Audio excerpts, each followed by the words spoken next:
As promised, I'm going to shoot this video, which I'm going to keep a secret for a few minutes, on my newer Sony AX53 camcorder. Normally I use an AX33, an FDR AX33. I'm using an AX53, which is my new one that I bought as a spare.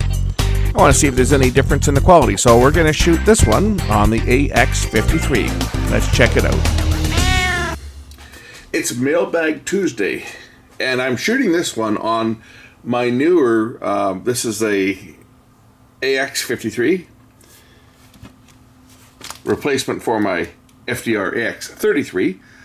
I got an AX53 as a backup, although this camera is going to be back in as my main camera in here. It looks identical to this. The difference is the lens. Although it's funny because the AX33 actually has a higher megapixel count. This one's got 20.6 megapixels and this one's only got 16. So the sensor is actually better in the older camera, higher resolution. It'll do higher resolution stills is what it will do. But this one's the one that I've had to repair the base on it. I'm starting to have a couple little glitches with it once in a while, so I picked up another one for future videos, and I figured I'd give it a run today to see how it performs. So this one's going to be retired for this video anyway. So we'll see how the difference in the quality is. So I'll set this aside for now as I open up this mystery box that arrived in the mail and see what I received.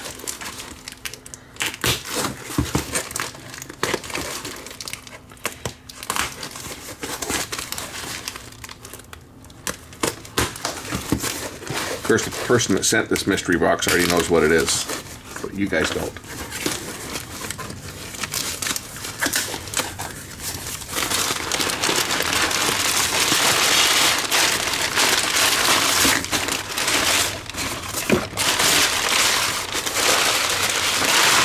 Want to protect what's being shipped, right?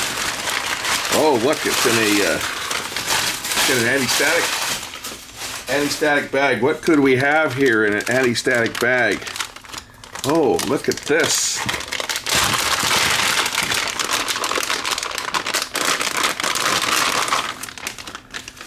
We have a complete optical assembly for a Pioneer CD player. And you guys guessed it, that's going in that 18 disc unit. So let's get the 18 disc unit back up on the bench, and we'll swap out the laser and have that thing playing tunes again. Now for you guys keeping notes on my camera, the big difference between this camera and the prior one, which is the normal camera that I will be using it. This one's got a little longer lens. This one has a 20 times optical lens versus 10 times, which gives me more wide angle and close-up extremes. I think the focus on this one might be a little bit better too. I haven't played around with it that much, but certainly has a little less densely packed imager. More keyed to video. That's another reason I bought the 53 when I did. The 53 is out of production and it's been replaced with the 43. And the 43 has taken the pixel count down to, I think it's 9 megapixels. This one uses the same pixel count as the X100, which is 20.6 megapixels, which means it actually takes an excellent still. It uses as a still camera as well as video. And although, you know, for traveling this would be great because it can do very high quality stills. Although when I'm doing that, I'm usually using my other camera anyway. I'm usually using my X100. You don't need, even shooting 4K, you don't need 20 megapixels for video. You need about 9, just under 9. So what they do is they do pixel binning. So a lot of the pixels here aren't even being used. They are binning them basically, and the only time you'd ever actually use all 20.6 is when you're doing stills. So the newer camera, they use a fewer megapixels because you don't need that many pixels for doing video, and the pixels, the photo sites can be larger, which in turn is supposed to increase the sensitivity. My other camera uses, my other AX100 for example, uses a 1-inch sensor, so it's got bigger pixels anyway because it's a much bigger sensor. But this one here, like the one I'm using, this has the floating lens, which is kind of nice. The one I'm using's got the same thing, but this is a 10 times optical. The other one's a 20 times, and I primarily bought it because the new version that replaces it does not have the viewfinder, which is so important if you're using it outside to shoot in the sun. It's very difficult to see the touchscreen. They've eliminated the viewfinder on the new one, so that's the reason. You guys wonder why I picked up another camera. That's the reason I did it, was because I wanted to get one while I could. And I didn't want to buy somebody else's junk. I wanted a new one. So we'll raise the mechanism up all the way. I'm going to change this entire mechanism.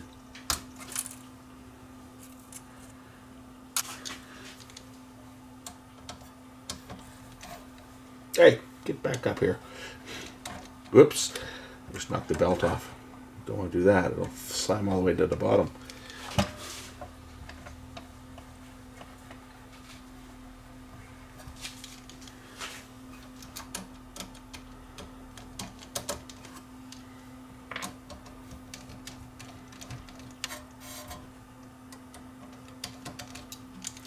This should be just pop out the 4 screws, unplug the mechanism, take out the ground screw, and swap it over. Unplug the motor over here.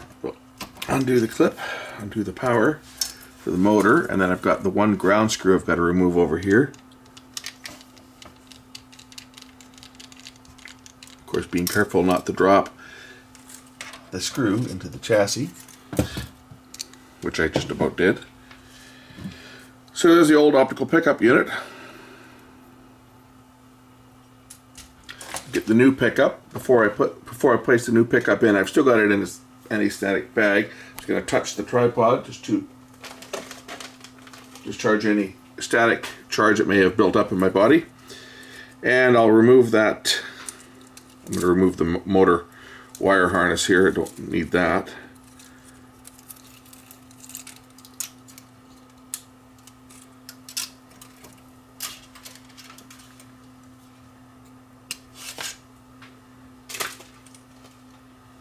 I'll remove the ground screw as well. The fellow that sent me this, he took it out of another one that he bought that got they smashed the faceplate on, so the pickup itself should be good.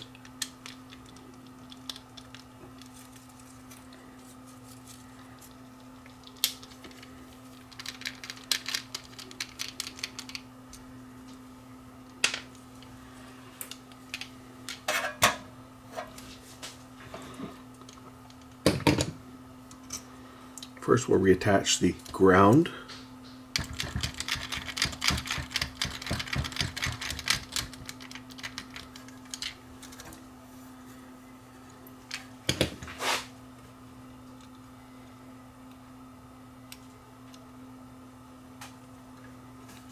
Reattach the power and drop the pickup into place.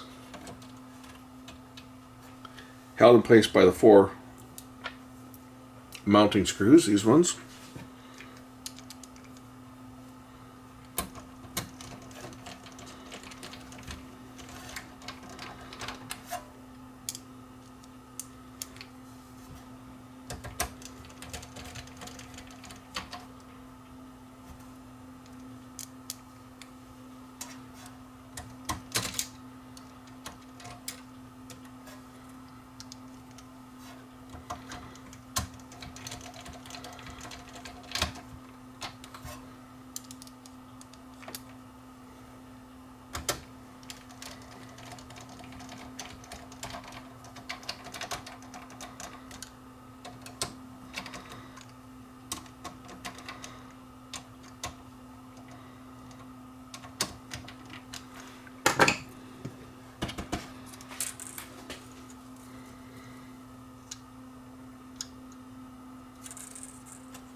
reattach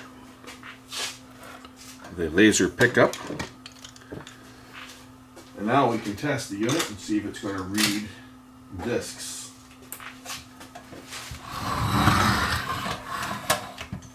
Yeah, I've loaded one disc into each of these. Just 2 magazines I'm going to put into it.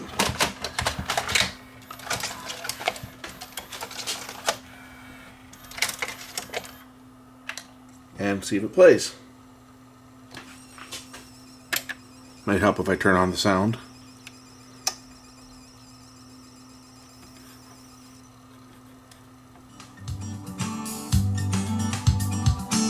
And there it is. It is now working. We'll go to magazine 2, disc number 1. Or I should say magazine 2. Yeah, magazine 2, disc 1.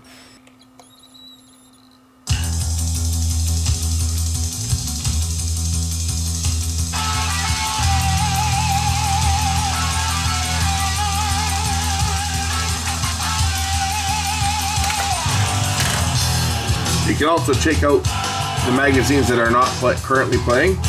So if I take this one and put it in the number 3 slot, and then tell it to go down to magazine 3,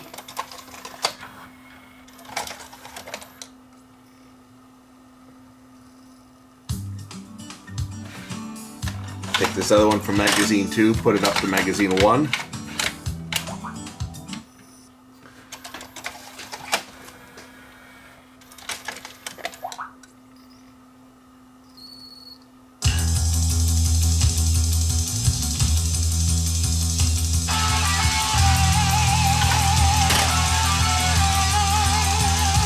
I would say success. I believe for transport there's actually transport screws that you can put into the bottom of this thing to stop the unit from being trashed while it's being shipped. I think there's a couple screw holes in the bottom. Let's just take a look. I just wound the laser all the way down to the bottom, but I do believe there's a couple of places I can stick screws in the bottom here. Another annoying thing about this camera is it goes into demo mode after a while. I'll have to look through the menus and see if there's a way to turn that off. That's annoying because there's times where I'm working on something and my camera's on standby for quite a while between shots, and all of a sudden this thing just shuts off and it starts doing the store demo mode. So I'm sure there's a menu for that. But anyway, on the bottom here there is a hole that goes into the chassis, and if I wind the chassis all the way down to the bottom, I can fit a screw into that hole and lock it in place. That will prevent the mechanism from moving. It'll keep the mechanism down. It'll prevent it from flopping around during transport. Keeps it right down at the bottom. See? I can't turn the gear now. So that's going to protect this unit on its way back across the country. This is going back to Ontario.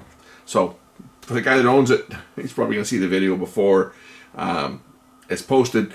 Don't forget to take out the transport screw that I stuck in the bottom here just to hold it in place so that it doesn't get trashed like it did on its way across the country here. Okay, that does it for this one. Optical block is now replaced, and in part 1 you saw me take the mechanism apart and straighten that out. This unit is fixed. It's going back home now. Thanks for watching. We'll catch you in the next one. Bye for now.